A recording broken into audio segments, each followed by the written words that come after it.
387/S ಈ ಭೂಮಿ ನಮ್ಮದು. ಈ ಭೂಮಿ ನಮ್ಮದು ಅಂದ್ರೆ ಹೆಂಗಂದ್ರೆ ಸರ್ಕಾರ ಇಂದಿರಾ ಗಾಂಧಿ ಇದ್ದಾಗ ನಮಗೆ ಭೂಮಿ ಕೊಟ್ಟಿರೋದು. ಪುನಃ ಸರ್ಕಾರ ಇದ್ದಾಗ 4 ಎಕರೆ ಭೂಮಿ ಕೊಟ್ಟಿದ್ರು. ಆ ಭೂಮಿ ನಾವು ಹಂಗೆ ಮಾಡ್ಕೋತ ಹಂಗೆ ನಮ್ಮ ಅಜ್ಜಾರು PSI ಇದ್ದರು. ಅವ್ರು ಯಾವಾಗ ರಿಟೈರ್ಮೆಂಟ್ ಆಗ್ತಾರಲ್ಲ ನಾವೆಲ್ಲರೂ ಕೂಡಿ ಅದನ್ನು ಏನೋ ಒಂದು ಬೇರೆ ಉದ್ಯೋಗ ಮಾಡಬೇಕು ಅದ್ರೊಳಗೆ ನಾವು ದುಡ್ಡು ತಿನ್ನಬೇಕು ಅನ್ನೋದು ನಾವು ಇತ್ತು. ಆದ್ರೆ ಈ ಆನಂದ್ ಗೊಟ್ಟಡಿಕೆ ಅದಲ್ಲ ನಮಗೆ ಗೊತ್ತಿಲ್ಲದೇ ನಮ್ಮ ಆಯಿ ಹೆಸರು ತೆಗೆದ ಬೇರೆದವ್ರ ಹೆಸರಲ್ಲೇ ಅದನ್ನು ಮಾಡಿ ಮತ್ತು ಅವರಿಂದ ಖರೀದಿ ಕೊಟ್ಟಾನ. ಆಮೇಲೆ ನಮ್ಮ ಅಜ್ಜಾರ್ದ ರಿಟೈರ್ಮೆಂಟ್ ಆಯ್ತು. ರಿಟೈರ್ಮೆಂಟ್ ಆದ ಕೂಡಲೇ ನಾವು ಈ ಕಾಗದ ಪತ್ರಗಳನ್ನು ತೆಗಿಯೋಕೆ ಶುರು ಮಾಡಿದ್ವು. ತೆಗಿಯೋಕೆ ಶುರು ಮಾಡಿದಾಗ ನಮಗೆ ಬೆಳಕಿಗೆ ಬಂದದ್ದ ಈ ಆನಂದ್ ಗೊಟ್ಟಡಿಕೆ ಹೆಸರು. ಇದು ಹೆಸರು ಯಾಕೆ ನಾವು ಬಂದು ಅಂದ್ರೆ ನಮ್ಮ ಅಜ್ಜ ಒಮ್ಮೆ ಹೋಗಿ ಆನಂದ್ ಗೊಟ್ಟಡಿಕೆ ಕಡೆ ನಮ್ಮ ಎಲ್ಲ ಪೇಪರ್ಸ್ ಎಲ್ಲ ಕೊಟ್ಟು ಬಂದಿದ್ದ. ಹಂಗೆ ದಯಮಾಡಿ ನಿಮಗೆ ಕೈ ಮುಗಿದು ಹೇಳ್ತಾನೆ ನಾನು ಜನರಿಗೆ, ಈತನ ಕೈಯಾಗಿ ಯಾವ ಪೇಪರ್ಸ್ಗಳನ್ನು ಕೊಡಬೇಡ್ರಿ ನೀವು. ಯಾಕಂದ್ರೆ ನಮ್ಮ ಅಜ್ಜ ಕೊಟ್ಟು ಬಂದ ಒಬ್ಬ PSI ಕೊಟ್ಟು ಬಂದ ಹಿಂಗೆ ವಂಚನೆ ಮಾಡಿದಾನಂದ್ರೆ ಇನ್ನು ಜನಸಾಮಾನ್ಯರ ಗತಿ ಏನು? ಮತ್ತು ನಮ್ಮ ಕೊನ್ನೂರು ಗ್ರಾಮದಾಗ ಆಕಾರ ಅಂತೇಳಿ ಭೂಮಿಗಳು ಏನು ಮಾಡಿದಾರಲ್ಲ ಅದು ರದ್ದುಪಡಿಸ್ಬೇಕು. ಯಾಕಂದ್ರೆ ನಮ್ಮ ಸಮುದಾಯಕ್ಕೆ ಸೇರಿದಂಥ 387/A ಜಡ್ವರೆಗೂ ಇದೇಗೊಬ್ಬ ಬಂದಿದ್ದ ಪ್ರತಿಭಟನೆಗೆ ನಾವು ಪ್ರತಿಭಟನೆ ಕರೆ ಕೊಟ್ಟಾಗ ಒಬ್ಬ ಬಂದಿದ್ದ ಆ ವ್ಯಕ್ತಿ ಏನು ಹೇಳಿದಂದ್ರೆ ಅಣ್ಣ ನಮ್ಮದು ಹಿಂಗಾಗೈತೆ ಅಂದ್ರೆ ಈ ವ್ಯಕ್ತಿ ಎಷ್ಟು ಮಾಡಿರ್ಬೇಕಪ್ಪ.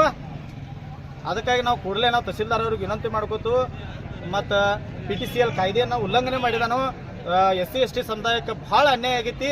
ಈ ಆನಂದ್ ಗೊಟ್ಟಡಿಕೆನ ಮತ್ತು ಆತನ ಸಹಚರನ ತಕ್ಷಣ ಅರೆಸ್ಟ್ ಮಾಡುವಂಥ ಕೆಲಸ ಆಗಬೇಕು. ಇಂಥ ಪ್ರಕರಣಗಳ ಮರು ಆಗಬಾರ್ದು ಅಂತೇಳಿ ನಾವು ವಿನಂತಿ ಮಾಡ್ಕೋತೀವಿ.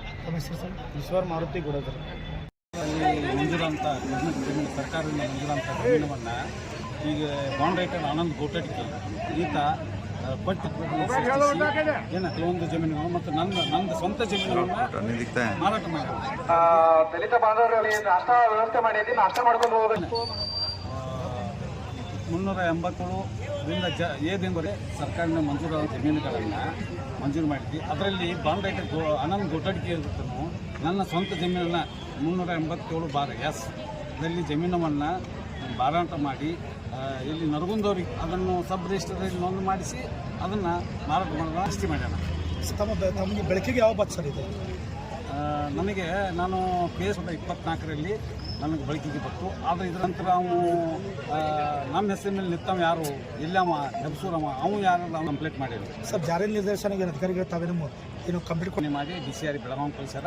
ಮತ್ತು ಇವರೆಲ್ಲ ನಮಗೆ ಭಾಳ ಸ್ಪಂದನೆ ಕೊಟ್ಟರು. ಯಾರು ಮೊಹಿತೆ ಮತ್ತು DS ಅಂತ ನಾನು ಹೋಗಿದ್ದೆ, ಅಲ್ಲಿ ಸ್ಟೇಟ್ಮೆಂಟ್ ಕೊಟ್ಟೆ. ಆದರೆ ಅವ್ರು ಇಲ್ಲಿವರೆಗೂ ಅವನ್ನ ಒಬ್ಬ ಸರ್ಕಾರಿ ನೌಕರಿ ಇದ್ದ ಸರ್ಕಾರಿ ಜಮೀನು ಹೆಂಗೆ ಬರ್ತದೆ ಅಲ್ಲ ನಮ್ಮ ಅಜ್ಜಿ ಹೆಸರಿನಿಂದ ಮಂಜೂರಾಗೈತೆ ಆ ಜಮೀನು. ಅವರಿಂದ ಮತ್ತೆ ಬೇರೆ ನಮಗಷ್ಟೇ ಅನ್ಯಾಯ ಅಲ್ಲ, ಇಡೀ ಅಲ್ಲಿ ಮಂಜೂರಾದ ಜಮೀನು ಎಲ್ಲರಿಗೂ ಅನ್ಯಾಯ ಆಗೈತೆ. ಸರ್ ಮೇಲಾಗಿ ಆಟೋಡಿಯವರು ಅದು ಒಂದು ಆರೋಪ ಕೇಳಿ ಬರ್ತಾ ಇದೆ. ಅದ್ರ ಬಗ್ಗೆ ತಾವು ಏನು ಧ್ವನಿ ಎತ್ತಲಿಲ್ಲ? ಅಲ್ಲ, ಆಕಾರ ಪಡೆ ಮತ್ತು ಏನು ಇದು ಮಾಡ್ಯಾರಲ್ಲ, ಕೂಡಲೇ ಸರ್ಕಾರ ಕ್ರಮ ಕೈಗೊಂಡು ಅವನ್ನೆಲ್ಲ ನಮ್ಮ ದಲಿತರಿಗೆ ಇದನ್ನ